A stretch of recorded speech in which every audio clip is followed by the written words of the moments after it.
How to manage privacy on Battle.net.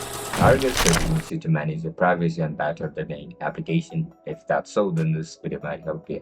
Without further ado, let's dive into the video.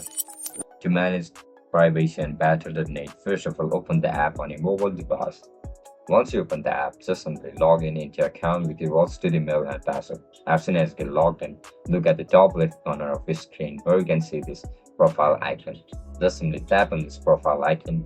After clicking profile icon, you can see multiple options available at this section. Just simply tap on account settings.